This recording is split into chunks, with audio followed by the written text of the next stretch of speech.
I've spent 30 hours in 2022 speaking to psychology experts.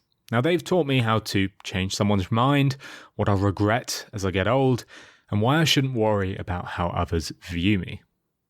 These experts have spent their careers analysing how the brain works, and they've shared some genuinely mind-bending insight into how all of us make decisions. Today, I take a look back at all of the Nudge episodes published in 2022 and share the very best bits of advice that I've heard.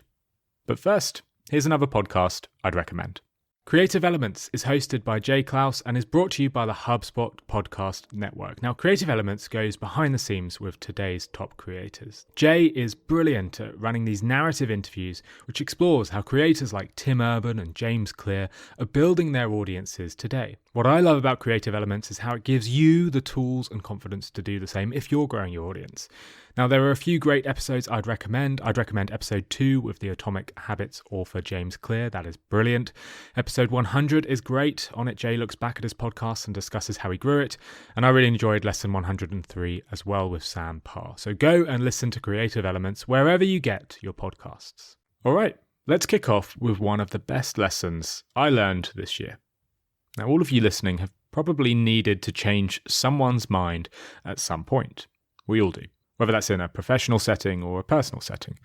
Realistically, you probably have to change someone's mind at least a few times a week. So how do you do it? What strategy do you take? In fact, do you have a strategy? Do you have any tactics? Or do you just say the first thing that pops into your head? Because that's what I used to do. I simply said the first thing I thought of, and it wasn't very effective. I really struggled to ever change someone's mind. That was until earlier this year when I read Poles Apart. In the book, authors Laura Osborne, Alex Chesterfield, and Alison Goldsworthy talk about the science behind changing someone's mind. This book was a real eye-opener for me because it went against a lot of the assumptions I had about the best ways to change someone's mind. See, previously, I thought the best way to change someone's mind was to just share facts. To give cold, hard evidence on why their opinion is wrong or maybe why their opinion is misguided. I assumed that by sharing facts, I would enlighten the individual and change their mind. But it turns out that doesn't work. Here's why. We might think that getting new information on new facts will lead us to change our minds or update our beliefs, but it often doesn't. And I think we often most see this when people use facts to try and change other people's minds. And there was a really illuminating set of studies that we talk about in the book, which illustrates, I think, this tension between what we think facts do, or the power of facts, and reality. So in these studies, I think there were 7 of them conducted in the US by an academic called Daniel Hopkins at, I think it was Pennsylvania, George Washington, and University of California, Berkeley. But they were investigating whether correcting Americans' misperceptions on immigrants would change their attitudes. So would giving people facts on the numbers of immigrants, would that actually change their attitudes or opinions or views, whatever you want to call it, towards immigrants? And like many different nations, America is definitely not unique in this way, but Americans are prone to exaggerate the size of the immigrant population and the size of many minority groups. So many countries were all kind of guilty of this. And they're often linked to more unfavourable perceptions of, favourable views of immigration.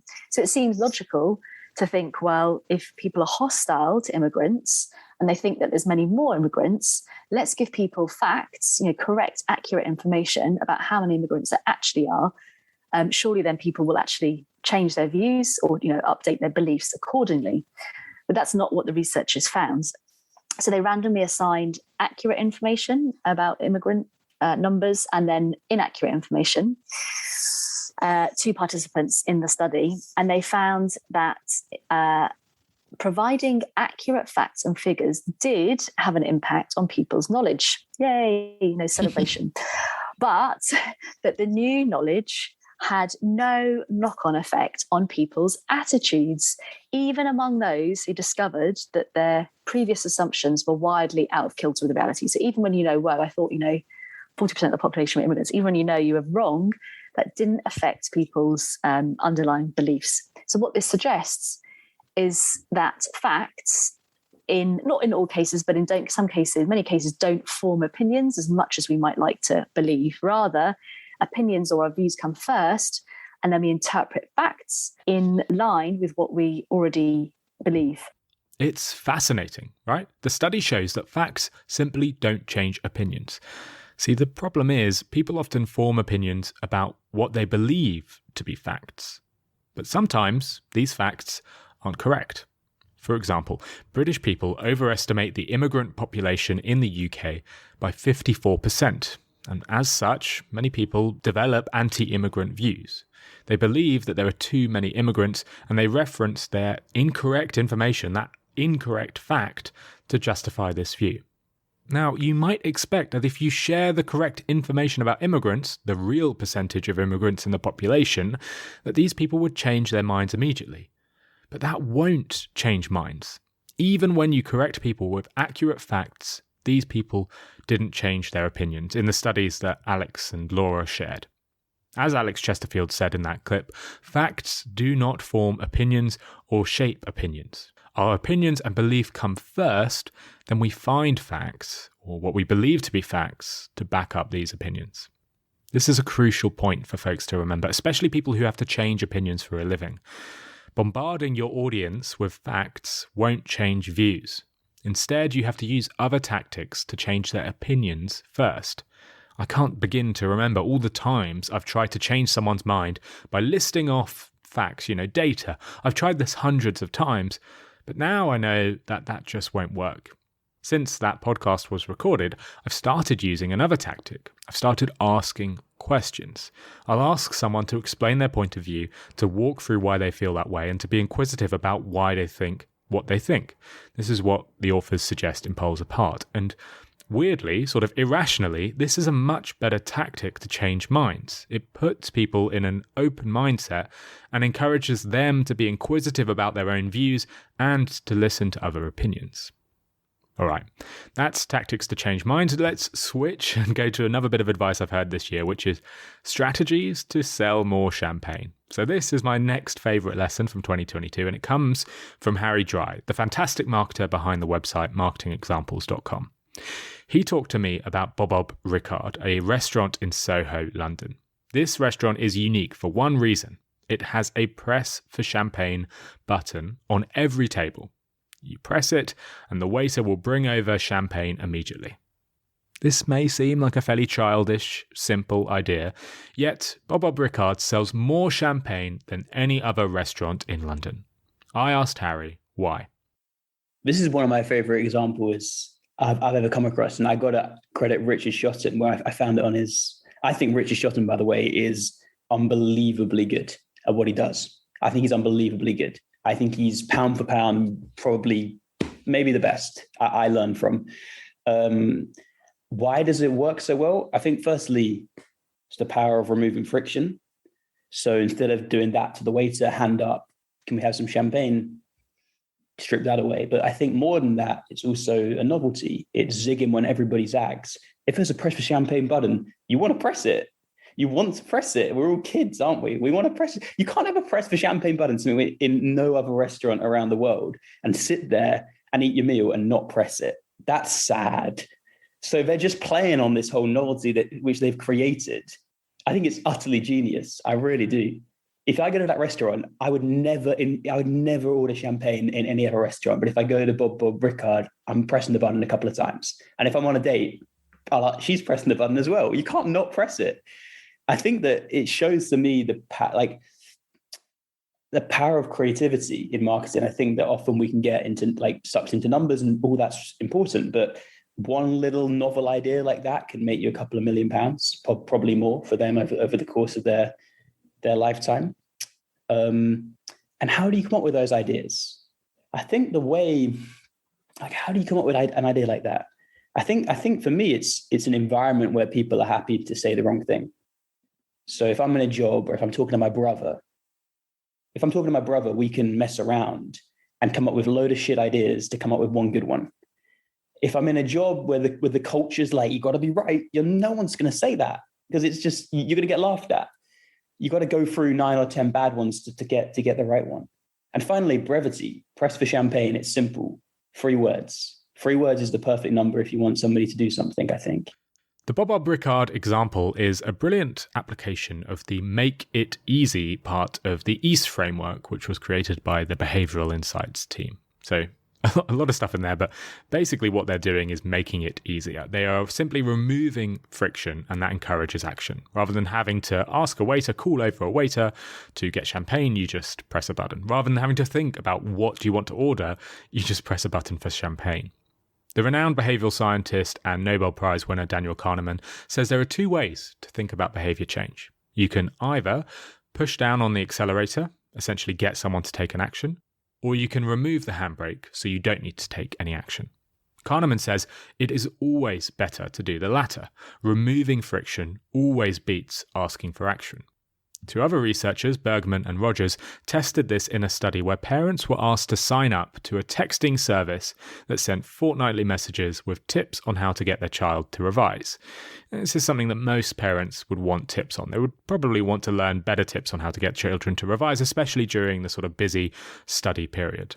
In the first variant of the experiment, the message asked parents to sign up. They had to opt in, and very few did. Only 1% did. In the second variant of the experiment, and this was sent to another group, they auto-enrolled parents, and they asked them to text back with the word stop to unenroll. In this example, 93% of the parents stayed signed up. Removing friction, it works. Now, I don't think everyone should be auto-enrolling people, but the basic premise here is that removing friction works. But the reason that I love this example from Bob Rickard isn't just because it reduces friction. It also helps the restaurant stand out too.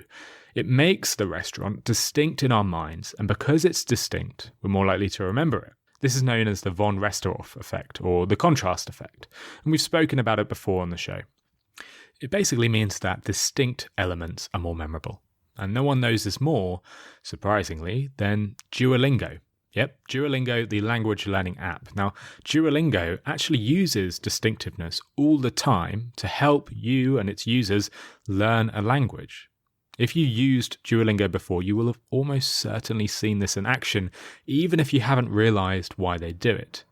Duolingo uses distinctiveness deliberately by sharing some basically nonsensical sentences in their lessons.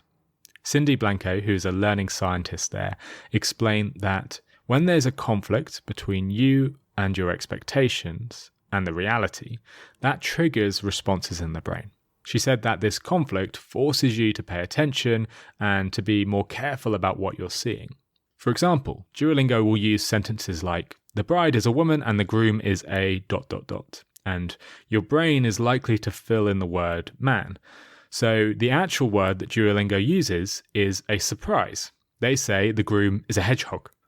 And this works because you're forced to pay extra attention to the sentence, and thus you'll be more likely to remember it. Because that sentence is in the language you're learning, you'll be more likely to remember the words and how it's phrased in that language. So if you want something to be remembered, break someone's expectations and share something distinct. In a way, just like Bob Rickard have done with their press for champagne button. Okay, let's move on to lesson 3. This lesson came from Vanessa Bonds, the brilliant researcher who I interviewed earlier this year. She shared how we underestimate how much other people like us. See, many of us naturally assume that other people don't like our company very much. We have this bias that means we underestimate others' opinions of us. We are naturally inclined to think that others don't like us, when in reality, they do. Here's Vanessa explaining why that is. So many of us leave conversations thinking, did I talk too much or not enough? Did I ask enough questions? Maybe I shouldn't have brought up that topic. And we kind of do this post-mortem as we leave a conversation where we focus on all the negatives, on all the slips that we might have made and all the things that we feel like we must have done wrong that would make that person really not like us in that conversation. When in fact, people are not as hard on us as we tend to be on ourselves. And we know this because of another behavioral phenomenon called the liking gap. And what the liking gap is basically this tendency to underestimate how much a conversation partner enjoyed our conversation and liked us coming out of that conversation. And the way researchers have tested this is they've had people interact in conversations that range from just really brief interactions to longer, 10, 30-minute conversations. And then they've had those two people who just interacted go into separate rooms and fill out surveys. And they asked those people, how much do you think that other person you just had a conversation with enjoyed that conversation? How much do you think they liked you in that conversation? And then they ask, how much did you like the other person? And when they compare these judgments, what they find is that on average, people tend to underestimate how much the other person liked them and enjoyed the conversation. So there tend to be differences when we think about how much we enjoyed that conversation compared to how much we think the other person did. When we think about that other person, we're really just thinking about that warm, friendly conversation we had. So we're thinking of it in more of an emotional, kind of broad sweep kind of way. And so we get this disconnect where we're judging ourselves based on these specific things that we said, but we're judging the other person based on warmth and friendliness. And we forget that that's also how they're judging us, not based on these tiny little things that we might have said wrong.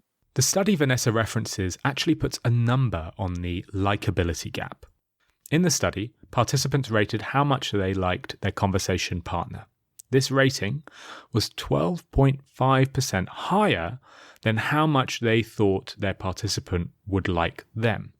So just to reiterate that, 12.5% higher. People liked other people 12.5% higher than they thought they would like themselves. And this was consistent across all of the participants. This was the average. So we underestimate how much we are liked by 12.5% on average.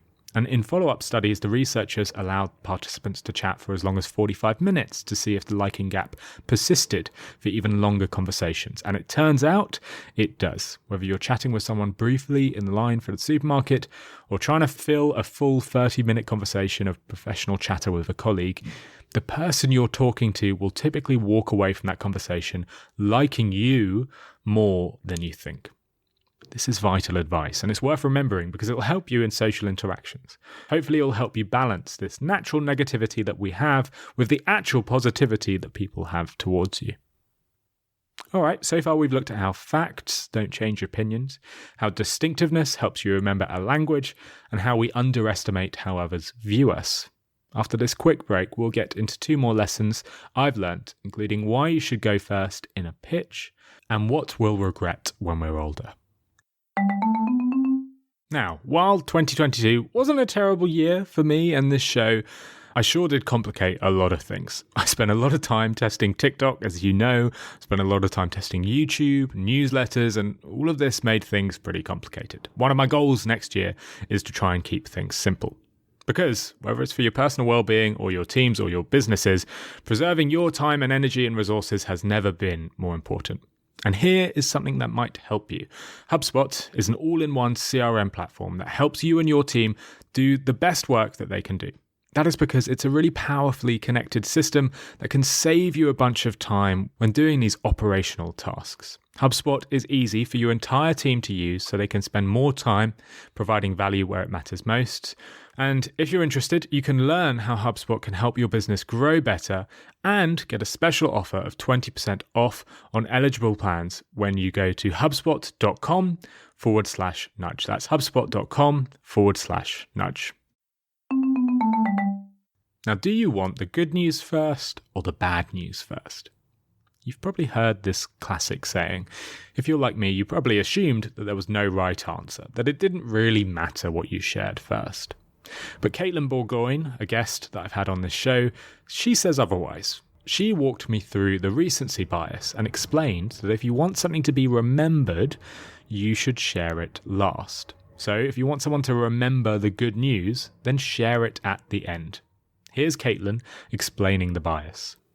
Sure. So the recency bias, there were a number of studies that have looked at this, but it especially applies to when we are consuming information kind of in a sequential order. So the idea behind the recency bias is we are more likely to remember the most recent information that we heard, and we'll often forget the earlier details, with the exception of kind of the first thing we heard. So let's say that you were to go to a conference, and at that conference, you were to watch, 10 speakers and all of them were good. But the chances are that you're going to remember the one that you saw at the end and the one that came at the beginning more than perhaps the ones in the middle, assuming that they're all about the same in terms of like the quality of their content. So where might this apply in a business context? Let's say that you're in a meeting, a Zoom call with your team, there's 8 people on the call,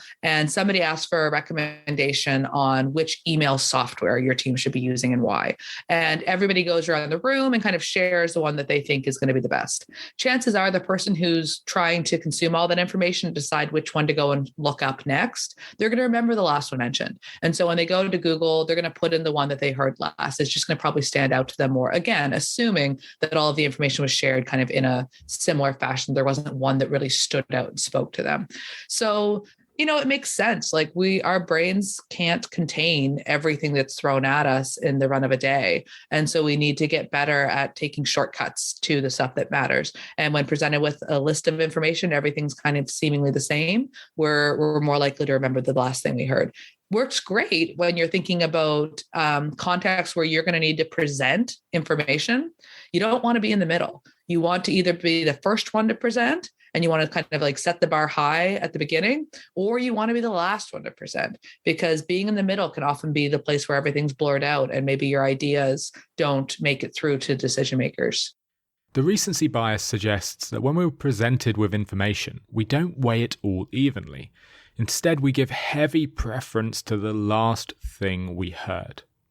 A classic example of the recency bias comes from an analysis of court cases and verdicts. Studies show that information presented later in the trial has a much higher likelihood of swaying the verdict than information presented early on. This is why lawyers put so much effort into crafting that perfect closing statement.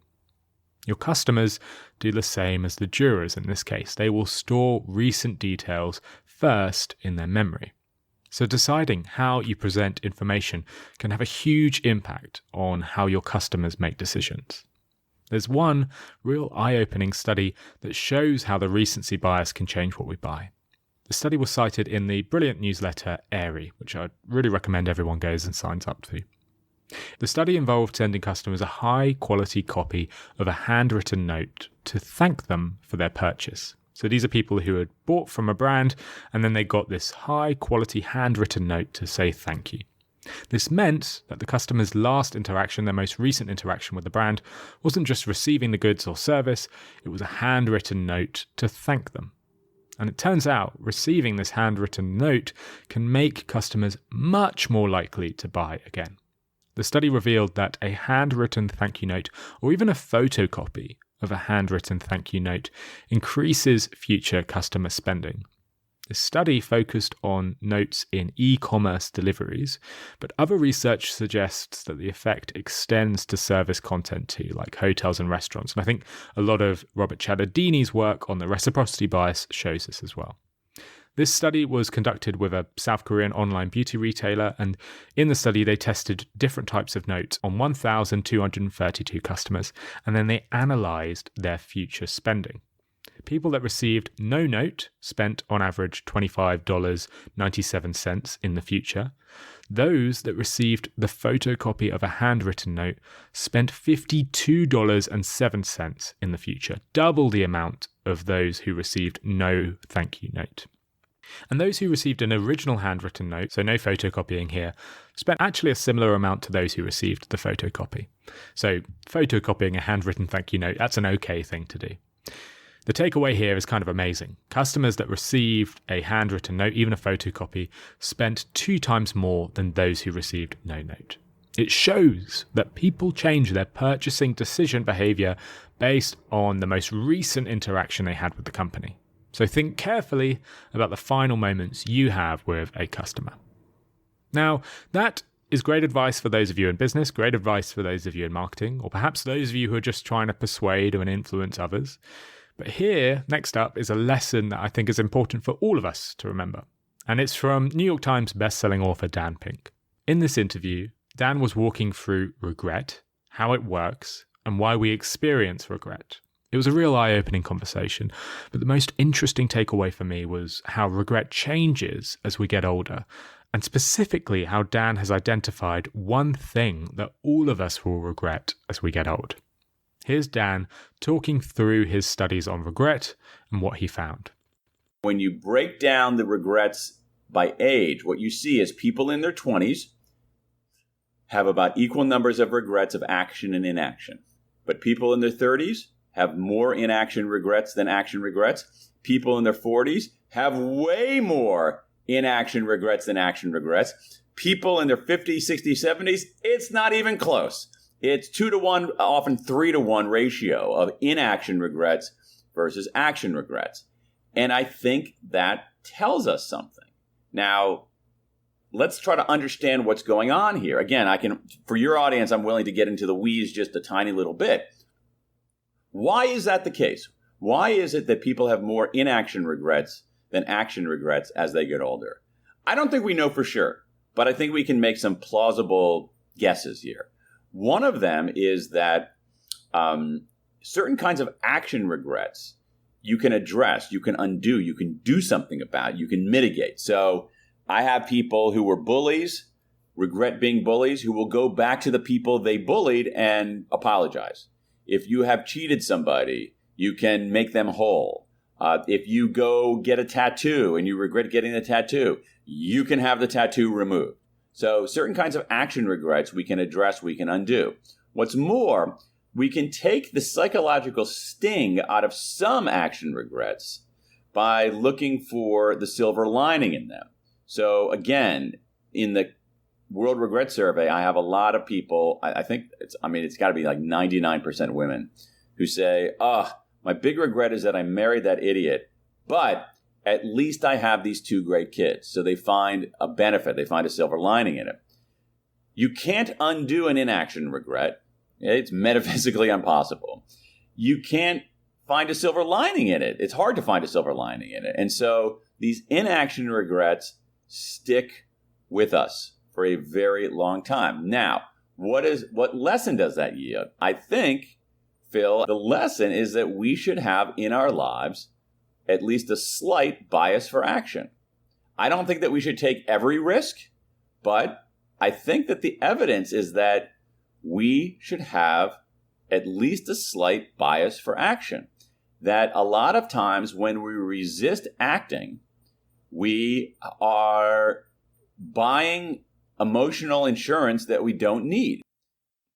We regret inaction over action. In general, we should try to act rather than sticking with the status quo. We should reach out to that old friend and not leave it. We should try cooking a new dish rather than sticking with what we know. We should holiday in a new location rather than the same old resort.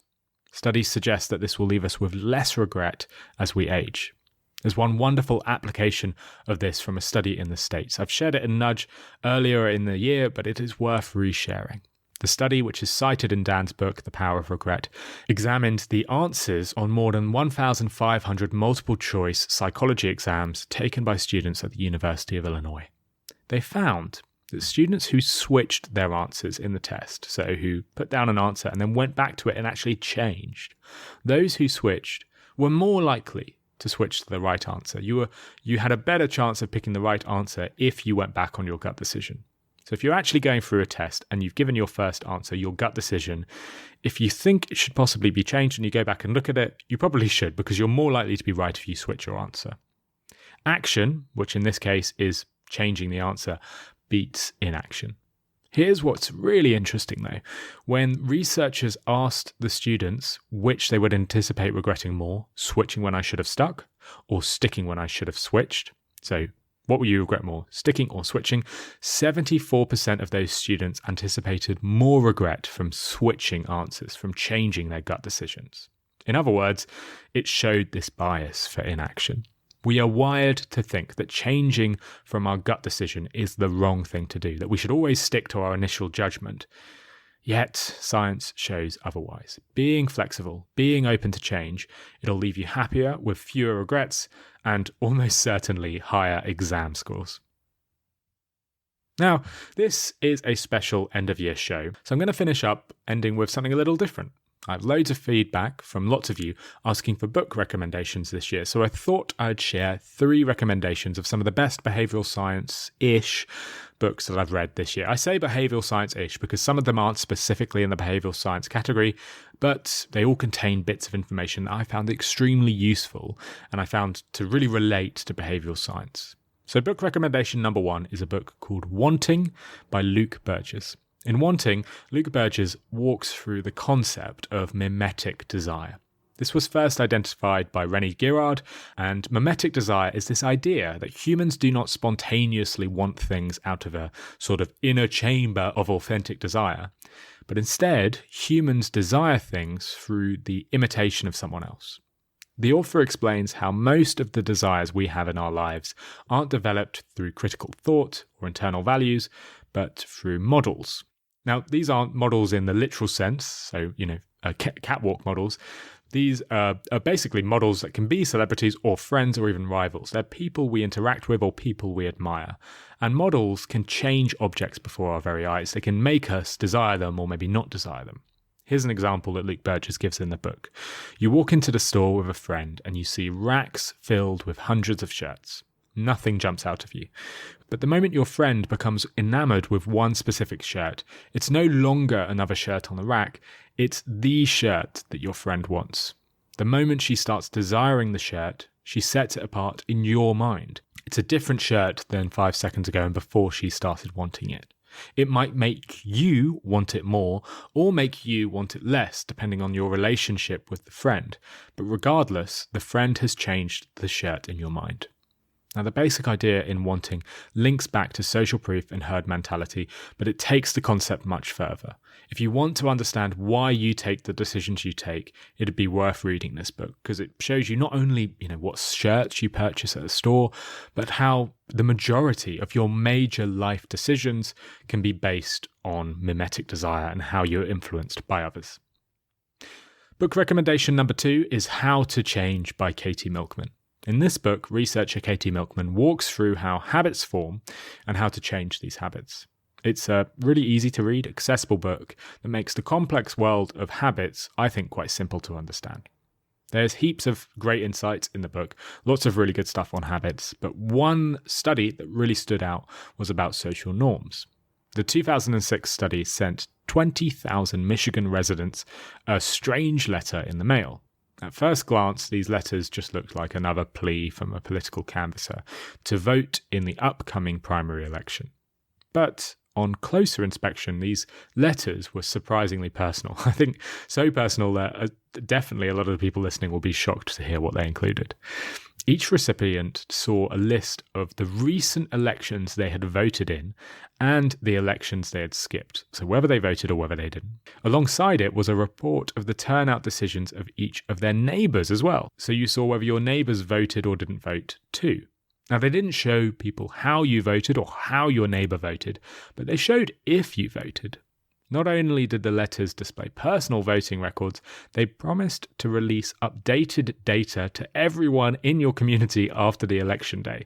The message basically said, vote or be outed to your neighbours as a non-voter. Now, I think this is a little bit intense, but listen to the impact it had. Now, for the experiment, people received different types of mail to test whether this really worked and to test if it had an effect. So some of the prospective voters received no mail at all, and others received a boilerplate voting reminder. And that was basically the control. The remaining households were subject to sort of varying degrees of social pressure to turn out on election day. The mailing that revealed the voting histories of everyone in a given neighbourhood, that was the most extreme, but there was a slightly toned down version which showed the voting histories of everyone who lived in the same house, but not the neighbours, while a third version simply explained that the researchers were running a study and would check if you had voted. Here's what happened. The simple reminder, the control sort of message, that increased turnout by 2 percentage points versus not receiving any mail at all. And that's quite a big deal in a low turnout or close election, 2 percentage points. But the action really started to happen when they were told that the data would be shared and that they would be accountable for whether they voted or not. Among those who were warned that everyone who lived in their house would find out whether they voted, turnout increased by 4.9 percentage points. And when the idea of being reported on to your neighbours was introduced, things got truly extreme. This one letter that promised to reveal the voting records to everyone in your neighbourhood produced an 8.1% increase in turnout, an 8.1% increase in turnout, versus just 2 percentage points for the simple reminder. Katie Milkman declared that no other junk mail campaign has ever generated nearly as large an increase in voting. It's one of the best examples of the watched eyes effect. When you know you're being watched, your behaviour changes dramatically. In the UK, there's sort of this ongoing debate about making voting mandatory. And reflecting on this research, I think that's a little too black and white. Instead of making it mandatory, you could just simply make someone's voting history publicly available, as that really is enough to encourage millions more to head to the polling station. Anyway, How to Change is a cracking book and definitely worth picking up if you're interested in behaviour change. And my final book recommendation is from a book actually written back in 1992. It's called Irrationality by Stuart Sutherland. In the book, Sutherland walks through many of the behavioural science concepts that you'll know, but he shares them in a bit of a new light. One of my favourite parts of this book highlights why it is so important for people to learn about behavioural science concepts. The author, Sutherland, shares a study which analysed the decisions made by 126 professors at the University of Michigan. The professors were interviewed and asked a bunch of questions over the phone. The goal was to determine whether or not the professors were making rational decisions, like, for example, leaving a bad movie in the theatre if they weren't enjoying it, so getting up and leaving a movie if they weren't enjoying it, or buying the bottle of wine they prefer regardless of how the menu presented the choice and the anchoring and the choice architecture at play. The researchers found that the better the professors were at correctly answering the questions about heuristics and biases, like the sunk cost questions, the higher their salaries were. Essentially, those who knew about these biases seemed to be paid more. Now, this might be expected of economists, since their work depends to some extent on their knowledge of theories and prescribing how to take the best decisions. But the finding was equally true for professors in the arts subjects as well. So maybe it just suggests that, more knowledge equals higher pay. But then the investigators also examined how far the subjects took rational decisions in their ordinary life. For example, they asked each whether in the last 5 years they have ever actually left a movie before it finished. Now, the sunk cost principle means that most of us feel an irrational urge to keep watching a bad movie. But if we understand sunk costs, we should be able to resist the urge and actually leave the theatre if the movie's bad. Given the number of bad movies on show, most people are probably likely to see at least one bad movie in 5 years. People who are aware of the sunk cost trap will probably get up and leave, versus those who don't know about the sunk cost trap who will probably see the film out. And the researchers found that twice as many economists said they had left a movie compared to the professors of biology or arts. In other words, economists who are presumably no cleverer than other professors, but whose subject gives them a better knowledge of behavioural science, acted more rationally, at least in some aspects of their everyday life. Stuart Sutherland says that this appears to be direct evidence that a knowledge of the theory of decision-making can actually improve the rationality of ordinary decisions. In other words, studying and understanding behavioural science can help you make better decisions. Now, of course, this study is a bit of a leap. Not all economic professors behave rationally, but next time you're watching a bad movie and you're debating whether to leave, think about the sunk cost fallacy and urge yourself to say that staying is purely irrational. It might encourage you to get up and do something better with your time. All right, folks, that is all for today and all for Nudge this year. I want to say a massive thank you to everyone who's listened to the show over the last year. It's been quite a year for the show. When the year started, I think we were getting around 2,000 downloads a week. The show is now getting around 15,000 downloads a week. Nudge has also been top of the UK marketing charts consistently, I think for about 12 weeks this year. And it reached second in the overall business charts in the UK too, which is, astonishing. So thank you all for tuning in. The more all of you listen, the more time I can invest in the show and the better I can make future episodes. The plan next year is to keep improving. I want to keep raising the standard of each episode, doing more deep dive research projects on influential people and specific behavioral science concepts. I want to get better and better guests with better research and eye-opening stories, and I plan to keep publishing weekly episodes with potentially even the occasional bonus show as well. There is one major change I'm making to the show. I have actually started to charge for the Science of Marketing course. Many of you have taken that when it was available for free, and up until recently it has been available for free. But after 2 years of making it available at no cost, I reckon it was time to start charging. So if you are keen to take the course, just be aware of that. You can still take it. You go to nudgepodcast.com and click courses. If you pay for it now, you will get full lifetime access to the course as well. Previously, you had to complete it within 30 days. So hopefully that's a big benefit. And I think that is all for the podcast news. As always, thank you so much for listening to the show. Please do go and sign up to the newsletter and leave some reviews for the show as well. I really appreciate it when you do that. And let me know if you have any feedback or suggestions for the show. You can reach out to me on LinkedIn. I'm Phil Agnew on there, or on Twitter. I'm P_Agnew there. That's P_AGNEW. I respond to every message I get, so please do let me know what you think. Cheers again, folks. I really appreciate your support this year, and I will see you all again next year.